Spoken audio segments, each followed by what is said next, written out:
So let me guess, you found a dope sample, but you don't know the scale or the key, but you still really want to use it. John the Dreamer.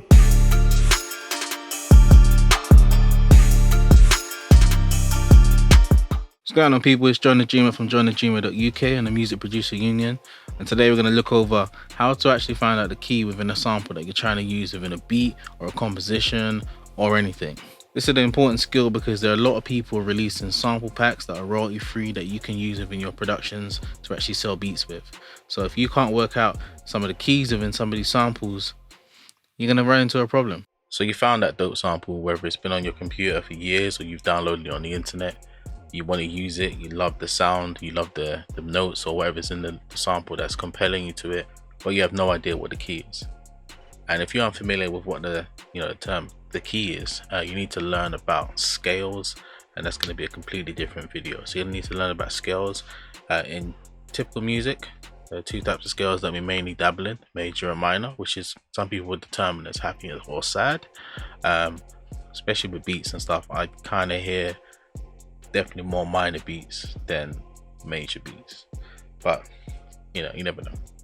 So I found this sample on Looper Man. I'm going to play it to you real quick.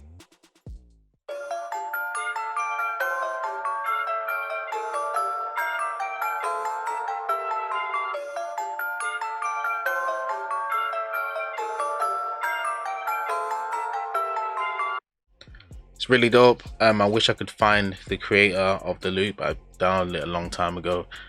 If you do hear this and you know that's your loop, please hit me up and send me a message. I'll love to give you credit in the description of the video.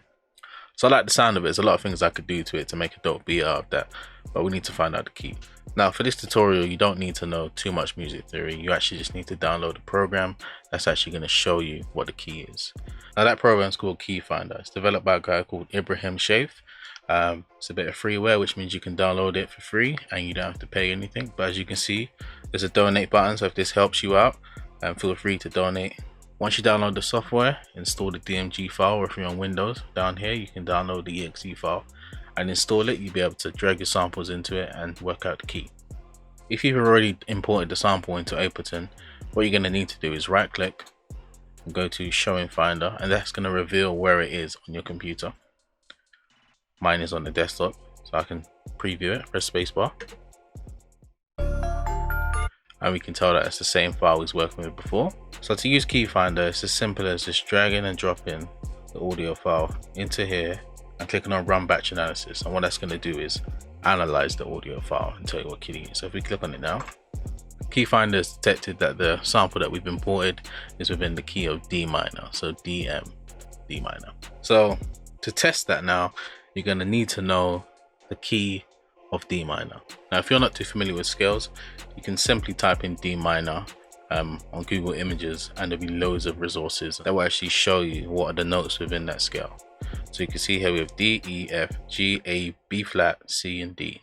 Okay, now you could sit there and click those notes right into your MIDI sequencer. You now know which keys are available to you when it comes to adding in parts to the track, when it comes to making melodies, when it comes to making chords. Make a note of these and write them down, or draw out this same set of notes within your MIDI clip, and this will help you out. Now I've drawn in the MIDI notes within D minor. I'm actually going to play them alongside the sample just to make sure that we actually are in D minor, just to test it.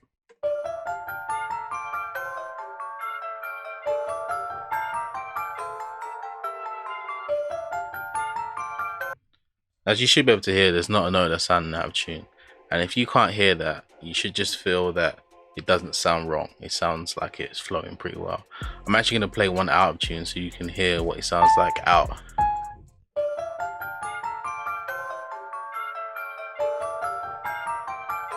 You should be able to hear the differences. For the new beginners that are starting music production, this is a very important step within music production and even making beats or writing a composition. You need to be able to learn your keys, you need to be able to know your scales, and even if you don't want to learn scales and all that stuff, you need to develop your ear. You need to know what sounds good and what doesn't sound good, and you need to know whether you're in key and out of key just by your ear. So if you play a wrong note, you need to know that that's a wrong note, not just, oh, that sounds alright. Because I hear a lot of beginner beats and the keys all over the place. So this is a very important skill when it comes to music production. Now, if you struggle listening to the notes and working out if they're in the actual key, you might want to try making the actual chord of the scale you're in. So the root chord, you know, the main chord. If we're working in D minor, that's going to be the D minor chord. So I've drawn that out. That is D, F, and A. And if I actually play that clip alongside the sample,